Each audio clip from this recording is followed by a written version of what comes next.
JPSC current update में आपका स्वागत है। आज का हमारा विषय है टाटा स्टील का झारखंड में ग्रीन स्टील परियोजनाओं में निवेश।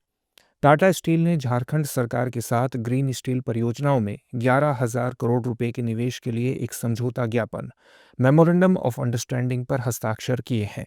आगे बढ़ने से पहले आपके लिए एक महत्वपूर्ण सूचना है और सूचना यह है कि इस रिपब्लिक डे के अवसर पर दृष्टि संस्थान आपके लिए एक खास उपहार लेकर आया है।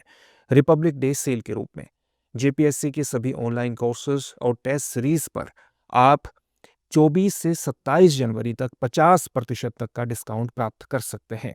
इसके लिए अभी डाउनलोड कीजिए दृष्टि लर्निंग ऐप, या आप हमारे एक नंबर पर भी कॉल कर सकते हैं। नंबर है 8750187501। ऑफर का लाभ उठाने के लिए डिस्क्रिप्शन में दिए गए लिंक पर क्लिक करके फॉर्म भरिए। चलिए अपने टॉपिक की तरफ बढ़ते हैं। इसके मुख्य बिंदुओं को जान लेते हैं। झारखंड सरकार और टाटा स्टील के बीच आशय पत्र और सहयोग समझौते के माध्यम से निवेश को औपचारिक रूप दिया गया है। यह समझौता विश्व आर्थिक मंच 2026 के दौरान दावोस, स्विट्जरलैंड में संपन्न हुआ, जहां नीदरलैंड्स और जर्मनी से तकनीकी सहयोग मिला। इन परियोजनाओं का मुख्य उद्देश्य कम कार्बन उत्सर्जन वाली पर्यावरण अनुकूल इस्पात उत्पादन पद्धतियों को अपनाकर सतत औद्योगिकरण को बढ़ावा देना है। इस योजना में निवेश के हिस्से के रूप में हिसरना और इजी मेल्ट की ग्रीन स्टील निर्माण प्रौद्योगिकियां शामिल हैं। मुख्यमंत्री ने यह भी रेखांकित किया कि यह निवेश स्थानीय स्तर पर रोजगार सृजन, कौशल विकास और समावेशी आर्थिक समृद्धि को प्रोत्साहित करेगा।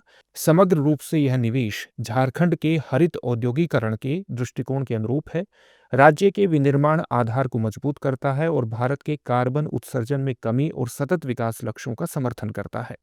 चलिए अब जानते हैं ग्रीन स्टील नीति के बारे में। ग्रीन स्टील न्यून ग्रीन हाउस गैस उत्सर्जन के साथ स्टील का पर्यावरण अनुकूल उत्पादन है, जो संभवतः पारंपरिक तरीकों की तुलना में लागत को कम करता है और गुणवत्ता को बेहतर करता है।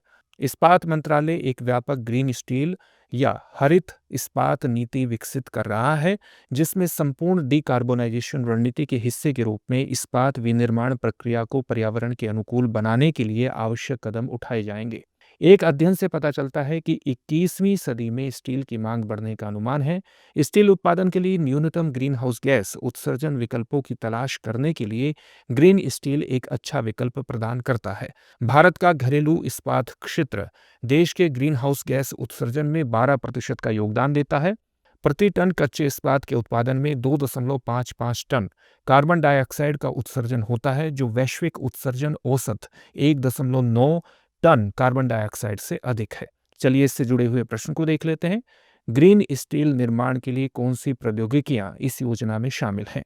आपके सामने ऑप्शंस हैं। ऑप्शन ए हिसरना और easy melt, option B BF, BOF और EAF, option C blast furnace और induction furnace, option D hydrogen reduction और आर्क फर्नेस। इस प्रश्न का उत्तर कमेंट बॉक्स में कमेंट करके जरूर दीजिएगा। धन्यवाद। अब एग्जाम की तैयारी को और बेहतर करने के लिए हमारे चैनल को लाइक, शेयर और सब्सक्राइब करना ना भूलें।